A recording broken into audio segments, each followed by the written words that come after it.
Hi, I just making a video about the raw vegan diet again. So my question of the day is, am I still a raw vegan? Do I still eat a raw vegan diet after all these years?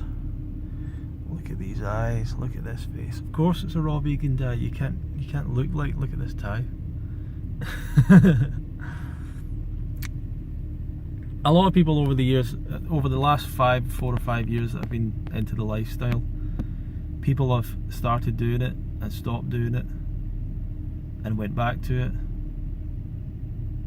and changed again and went up and down on it, really. And it kind of depends sometimes on, it depends on, I guess, it's like trends, I suppose. It's what's happening, what people are doing. I think with the kind of history of these things is, and every now and again a particularly inspirational person comes along, or a particularly good film or video or book comes along that inspires a lot of people and gets a lot of people into it and really inspired into it, and then when that calms down, then a lot of people stop doing it or go away from it because maybe they never really, they weren't maybe ready for it yet, or they weren't at that stage yet, or whatever it is. I don't know exactly. I'm still doing the lifestyle, but it doesn't mean that I'm doing it the best or the best every day or anything like that. But I don't have any reasons to go back to eating cooked food again. I can't pretend to allow myself to give myself the reasons, you know.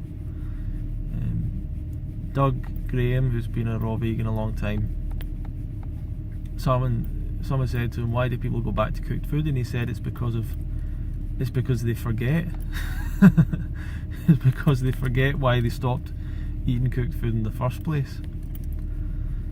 And to me, that's something I try and remember, is why did I stop eating that stuff in the first place? Why did I stop doing that? And you can go back and think that it's going to be different, or think, well, you've healed yourself now, or think that it's going to be better. And I just find in general, a lot of people, there's not a great deal of people in life who are very, very in control of themselves or have a very, very strong will. Essentially, people do act in accordance with their habits and act in accordance with the people that are around them and the situations around them. So you've got to really create quite a strong set of reasons to do what you want to do and to remain and be healthy. In my job recently, I've spent a lot of time with older people and with people. I was with a lady last night. She was telling me her husband had 5 heart attacks in his life before he died. There's people that you meet that have all sorts of disabilities and problems and all sorts of things. Really painful stuff. And there's an answer there, and maybe they just don't want to do what it takes to become healthy. I don't know. I'm going to pay my ticket here, give me a sec.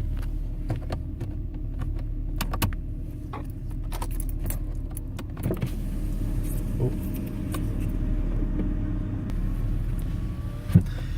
There is an answer there, and they never found it, they never wanted it, no one ever told them about it. Often the answer is living a healthy life, obviously, but it's not getting out there to enough people.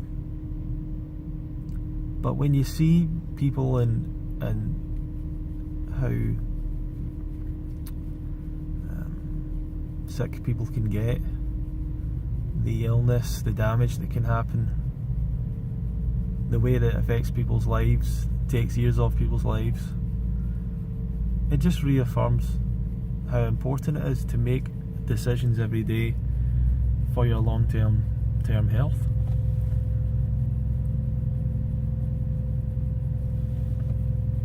So I hope that that's what you're striving to do, to continue to make strides forwards in your health, in your lifestyle, and rid yourself of the excuses, rid yourself of the reasons why you can't be healthy or eat healthfully.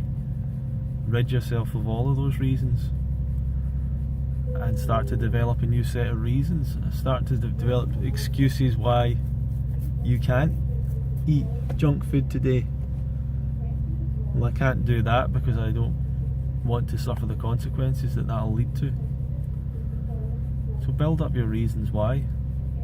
Why do you want to be performing optimally? Why do you want your brain to be as clear as possible and to be as fit as you can be in all these things? To be able to take more on in life and do more and contribute more and have a fuller and happier life at the end of the day. I don't see any time that I would stop. I'm not saying that I would never eat cooked food again or go back or make changes or mistakes or whatever, but I just don't see myself ever changing from the philosophy of it, the principle of it. There's no way to me that I'm ever going to accept that someone says cooked food is just as good as raw food. A whole foods diet, that's all you need. That's nonsense. I think it's nonsense what the whole food or the plant-based or the starch solution community likes to try and base health on your cholesterol results or something like that. Let's base human health on the fact that you don't get heart disease because you eat starch solution or whole foods plant-based. The truth is we don't have any idea how much eating food that is completely not part of our dietary, not part of the human dietary. You have a sensitive body. You don't put your skin under a situation where it is, 1 degree hotter or colder than it needs to be before it gets damaged. You don't put yourself in those scenarios where you're testing yourself, pushing your body to the limit. Let's see if I can withstand 28, 29, 35, 65 degrees temperature. Let's see if I can go into live in the water for 20 days. Let's see if I can breathe oxygen at 30,000 feet without a respirator or whatever. You don't put yourself in these positions. So why? So to me it's like these are unnatural positions. They can't be anything but stressful. So why are we trying to stress our body out with food that we can't digest unless we burn it and apply huge heat to it? And this is what I really don't get. These are some rational people here reading scientific studies and all that, and they really want to use these scientific studies and, oh look, there's no scientific study about raw vegan diet. They want to use this stuff to cover up the very, very basic and obvious idea that when you boil something, that you're doing a chemistry experiment, a chemical experiment where you don't really know what's happening on many levels. So we know some of these foods are poisonous to you unless you cook them.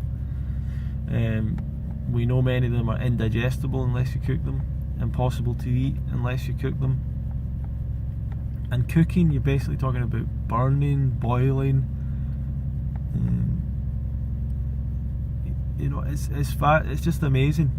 And what people will do, it's the same with smoking and stuff and everything else. People will find reasons why they're still doing it. I only take it seriously because I think there is something more to it that we don't know yet. I think deciding I'm going to eat rice from now on, I'm going to eat potatoes from now on, or going back to eating that or whatever. I think it affects people in ways that we don't understand. I think it might affect intelligence, it might affect the brain, it might affect the emotional system of the body, because I don't think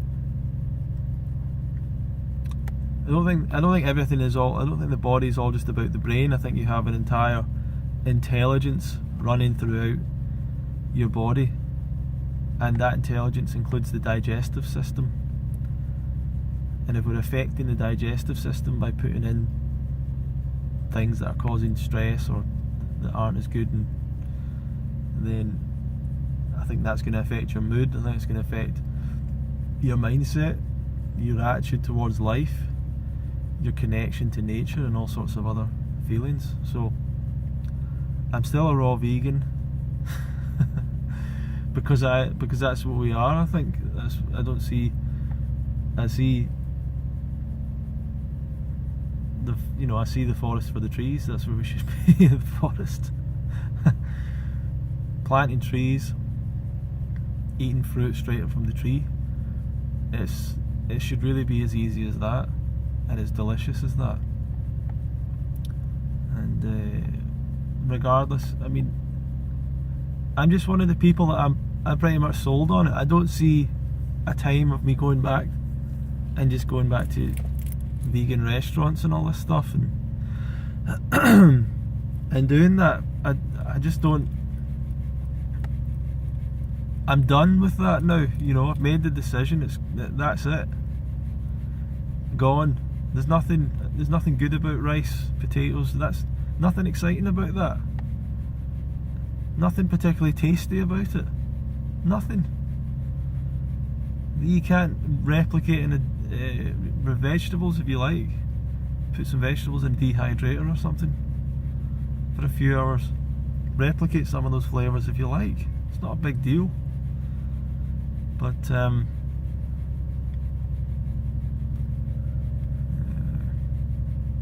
and then obviously all the sweet flavours, all the sweet desserts, easy to replicate. So I'm still on that path, raw vegan path.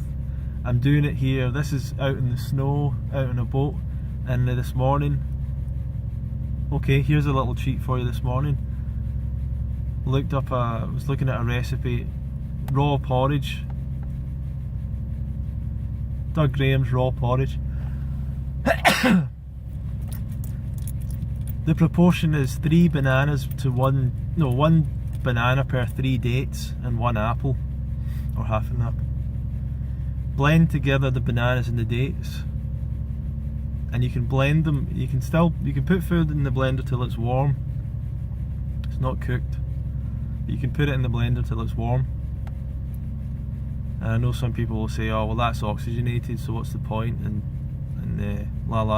and that's fine, but all those people are going and eating donuts and Domino's pizza and all sorts of nonsense. So I'm going to continue to eat bananas and dates and apples. So the bananas and dates, blend them up until it's a little bit warm, if you like. It doesn't have to be, but. And then you put that in the food processor, and then you add an apple and you chop up the apple into it, and that's your raw vegan porridge. And that was what I had this morning, and it was brilliant. So that's fueled me up for the day. I'm probably going to go home and have more later on. So there's so many recipes, there's so much ingenuity, there's so many ideas. Go and get some of the, look at Tanny Raw, all those raw wraps. She's got she must have like 30 or 40 different wraps, delicious different types of wraps. She's another person that's she's done with, she's not going back. Why go back? So anyway, have a great day, guys. Subscribe to this channel if you want to stay, or not stay, even if you want to be inspired to go raw vegan and get some raw vegan tips and all that stuff. It's the diet of the past and the diet of the future at the same time. And if you really want to learn more, then go to fruitfest.co.uk and watch the film about the Fruit Festival that's been going the last 3 years. That is where you want to go to learn more about this lifestyle. That is where the experts come and teach people, and that's where we get the most success to help people on their journey. Thanks for watching the video. Subscribe to this channel and head over to fruitfest.co.uk. Thank you.